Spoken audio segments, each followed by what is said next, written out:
an assistant department chair at Purdue Global, and I'm here today with Dominique Turpin, who is a recent graduate who is going to share some of her story with us. So, Dominique, if you would begin by sharing when you graduated and what degree you graduated with.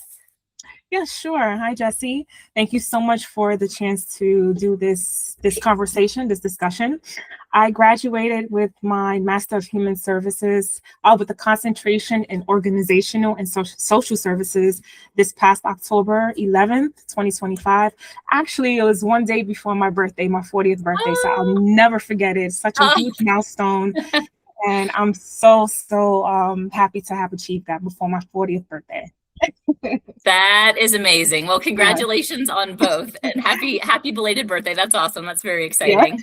Yeah. Thank you. So what would you like to share with us and with students who would be watching this about your educational journey?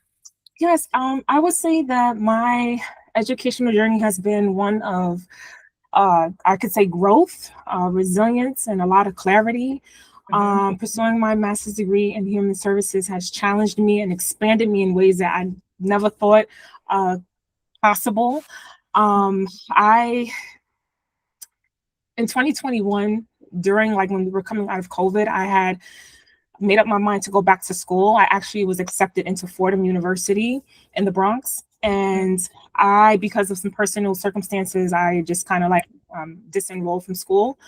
And so 3 years later, 2024, I'm sitting on my computer, just thinking about school again for some reason. Yeah. And started doing some research due to my work schedule. I'm like, maybe I can do another online program, just checking to see what's out there.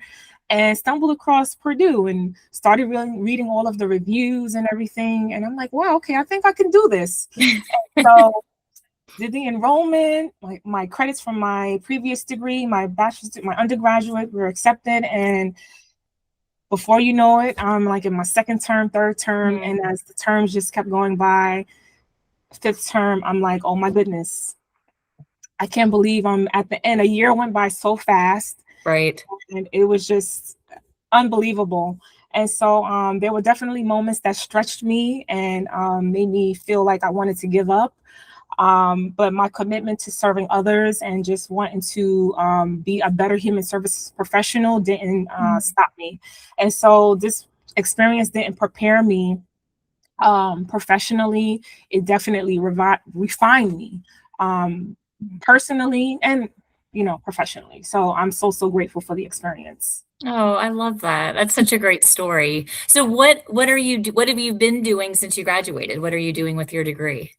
So after graduating, I secured a role with a nonprofit organization. I left the city of New York. I was a program manager with the city.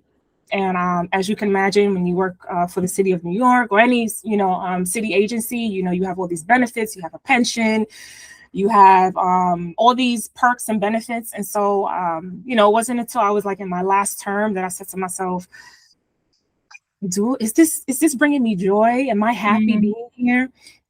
And so I made the easy decision to leave the city of New York and go back into the nonprofit sector.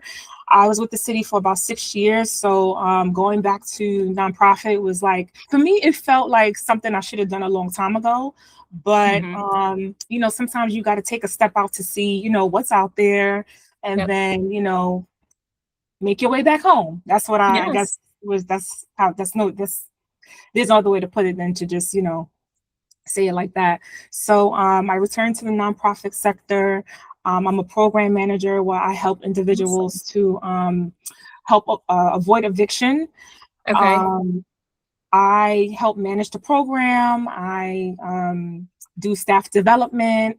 And I actually have my own nonprofit organization that I do on my free time. I'm helping to develop that and hopefully make it operational, Mercy House Life Center.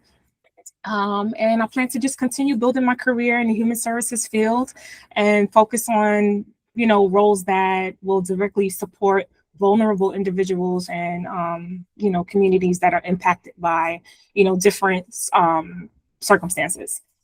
That's incredible. And I mean, I'm just thinking about students who can watch this and can see, number one, that you persisted and you got your degree, but then you're also, you kind of, changed your mind a little bit and switched in terms of career That's goals and navigation, and you're doing what you really sounds like have always wanted to do, which is amazing. Yeah, I don't know if you're familiar with this, or anyone watching may be familiar, but the organization was NYCHA, the New York City Housing Authority. Mm-hmm. And so the organization is very, robust. They have several different departments. It's very bureaucratic in terms of like ways that you can go, and different departments that you could work in. But I wasn't working directly with individuals and families.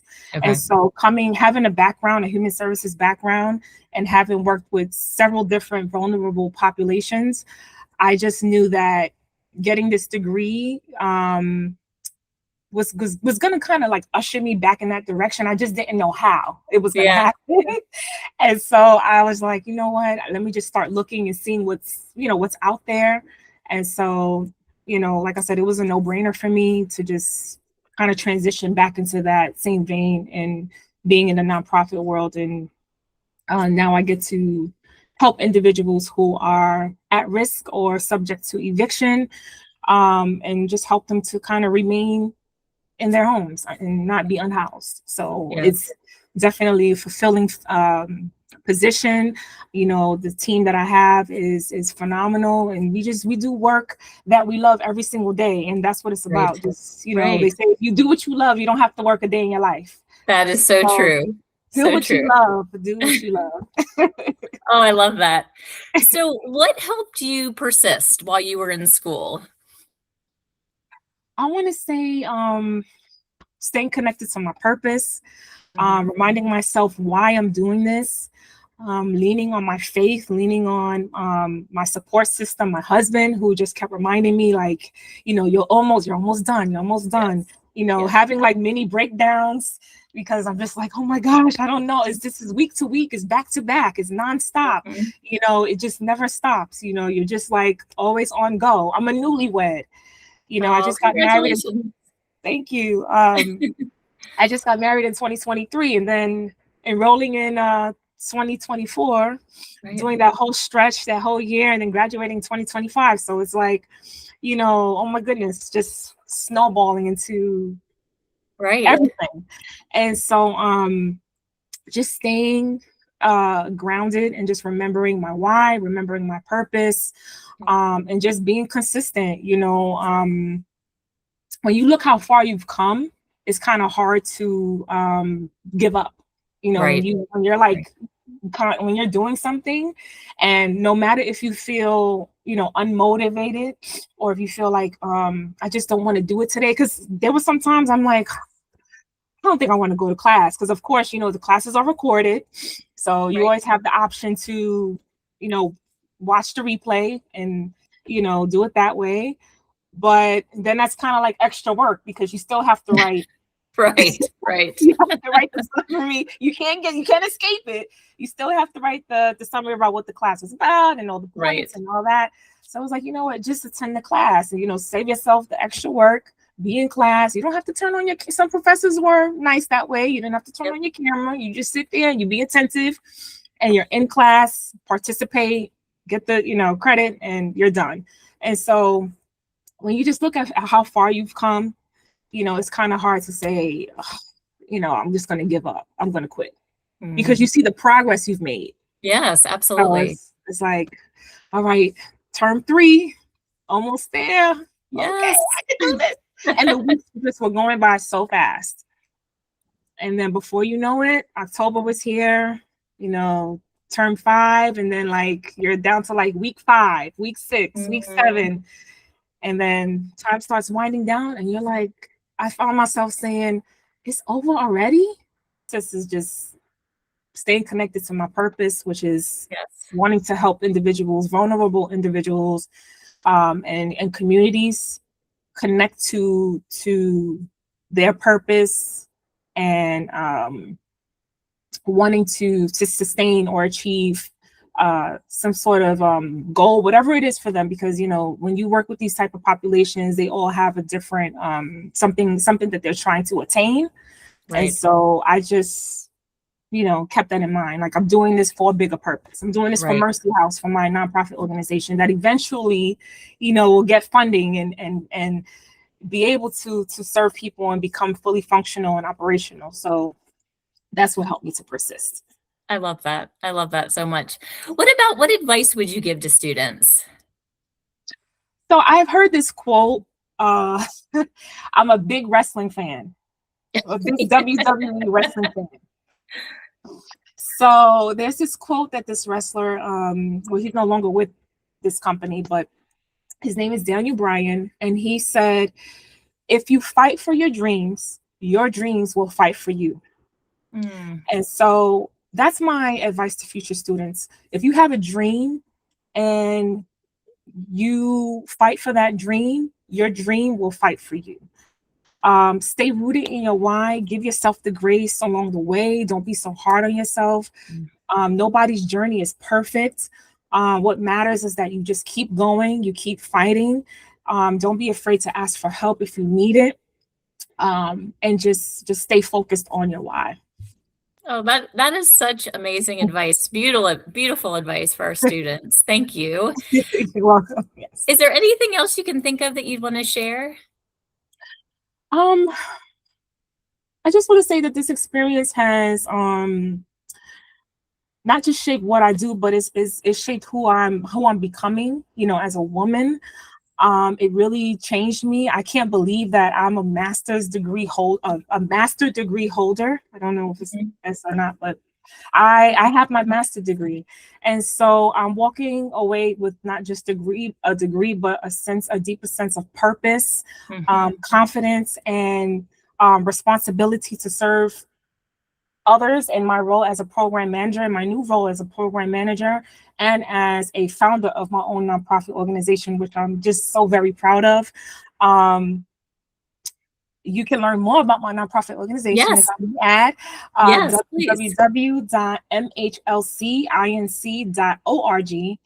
And the name of my organization, again, is Mercy House Life Center. We help to connect displaced individuals to technology, information, and resources. And like I said, we're upcoming new nonprofit organization. We're trying to get funding. We're mobilizing technology to communities that don't have access to technology, and helping them to different resources that they need to become better, to be better citizens and better people. That's And so fantastic. that's pretty much it. That's amazing. That's amazing. And you really light up when you talk about it. So that, I mean, you can Yes. tell that you were talking about things that bring you joy. You can tell it brings you joy. So It that really does. makes me so happy that you've been able to come like full circle with this.